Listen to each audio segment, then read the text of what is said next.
Greetings,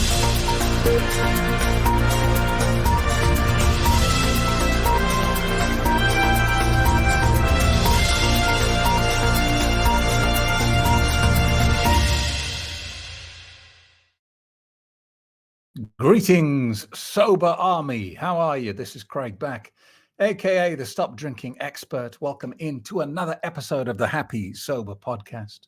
And today we have a question that is so weird, so strange, so ridiculous that it's just worth talking about. I got an email from AJ, and when I saw it, at first I laughed, but then I thought, maybe he's got a point.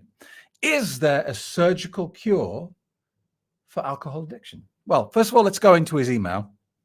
Actually, before we do that, let me remind you why I'm here. I've spent the last 14 years helping people to quit drinking alcohol. That's what I do, and I'm very good at it. So if you want to get out of the loop of problem drinking, don't just be a passenger. Get actively involved. Start your own sober journey at stopdrinkingexpert.com. All right, here is the email from AJ. And it says, hey, Craig, I have a question for maybe your podcast. You said once that there is a piece of meat or brain grown with time, which is responsible for alcohol addiction. Now, what are the chances that this piece can be surgically removed? Maybe a crazy idea, but I wanted to know what you think. Take care, AJ.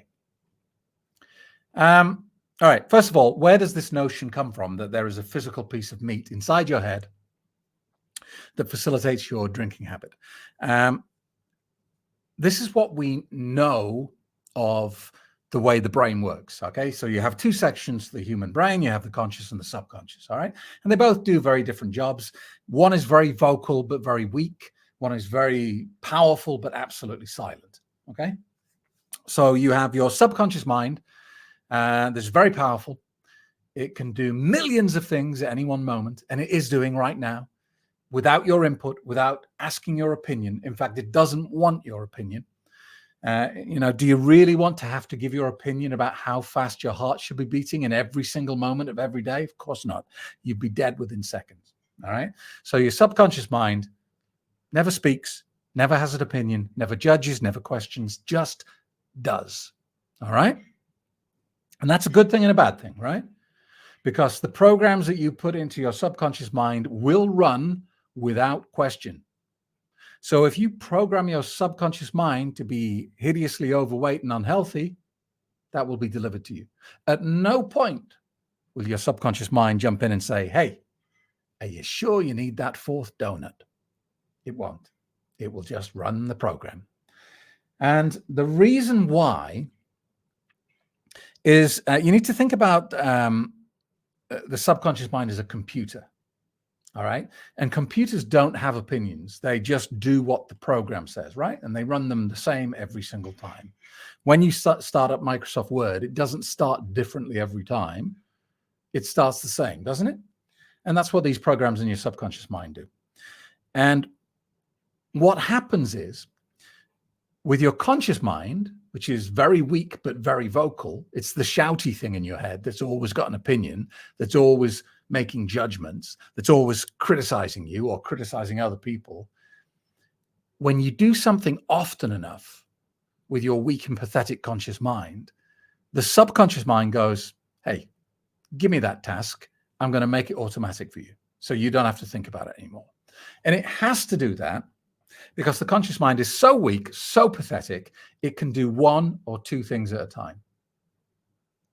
That's all. Okay. That's why, you can't do your maths homework and bake a cake at the same time. You've got to focus on one thing consciously, haven't you? That's why even when you were challenged as a kid to pat your head and rub your belly at the same time, you find it hard to do because your conscious mind is so weak, so pathetic. It can't even do two things at the same time in a decent way. I mean, even the act of raising your finger and bringing it to the tip of your nose requires about 57 different muscle movements. No way it can be done by your conscious mind. It would take you about 5 hours to move your finger to your nose. So when the subconscious identifies that there is a recurring pattern or habit, it says, okay, give me that. I'm going to build a program in the subconscious mind, and we're going to run it as automatic. And this has been happening all the way through your life. You know, the first time you touched the hot pan on the stove and burnt yourself, a program was created. You don't have to repeatedly burn yourself before the penny drops. There's a program created and it's stored. All right. So now you have a sense of danger or a sense of caution around bubbling pans on stoves. You don't just grab for them because there is a program automatically running to protect you. But like I said, it doesn't differentiate. It has no opinion. So it doesn't say, I'm not building that program because it's bad for you. It just builds it, right?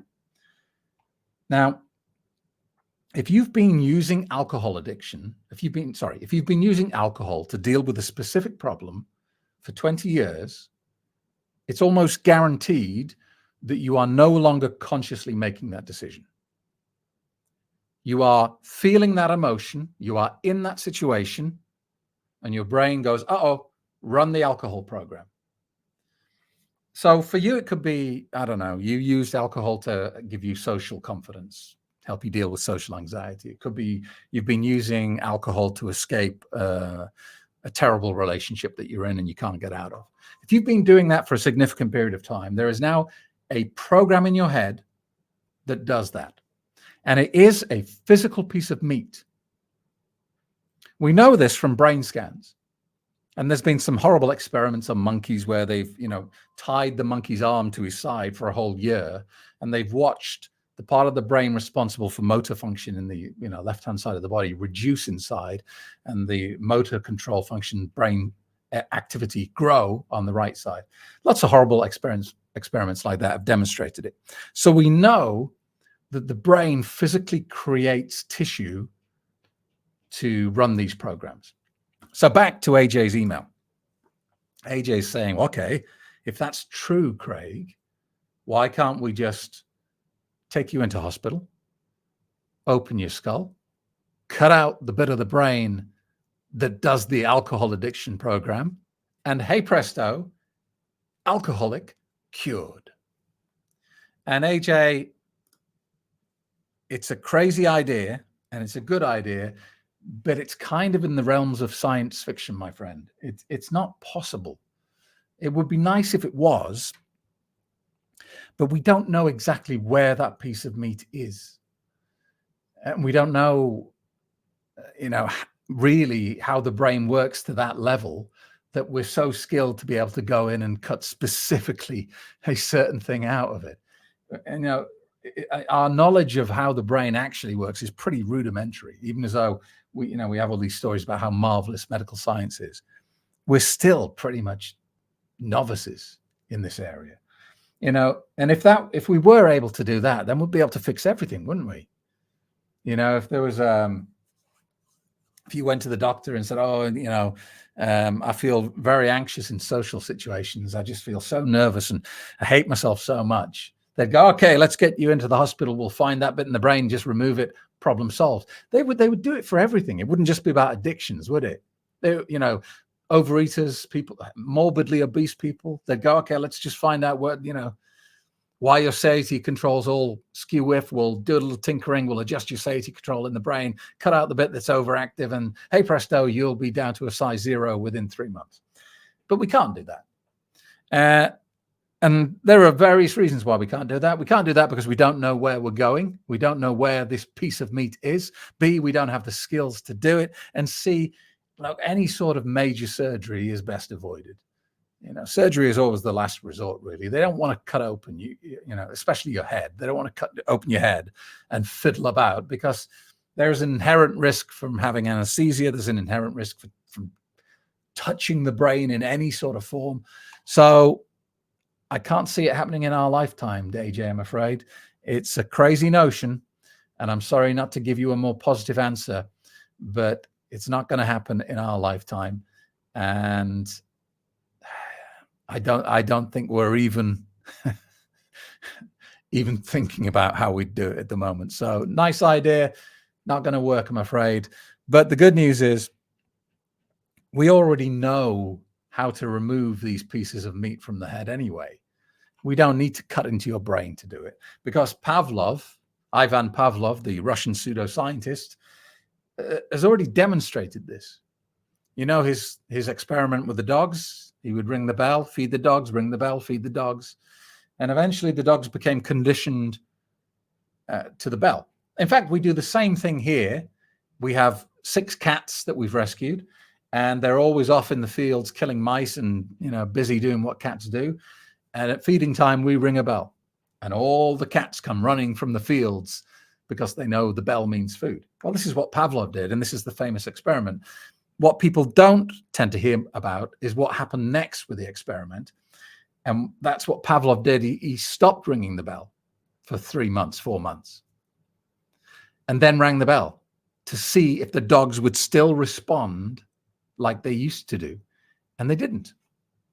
And so what it showed was, if you don't use this area of the brain, it loses power, it loses mass, it becomes smaller, it shrinks. That piece of meat gets smaller. And that's kind of the premise of my course, is if you can stop that little program activating often enough, then it will slowly wither and die. And it will become so weak and pathetic that it has no hold over you anymore.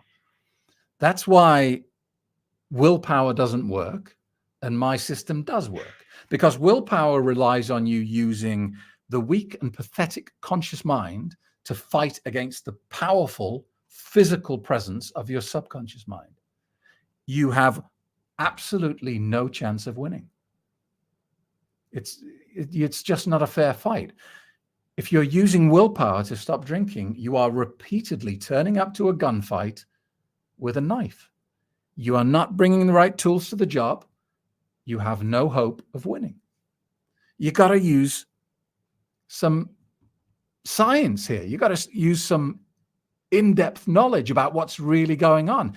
You got to know your enemy before you take them on, right? As I think Lao Tzu once said.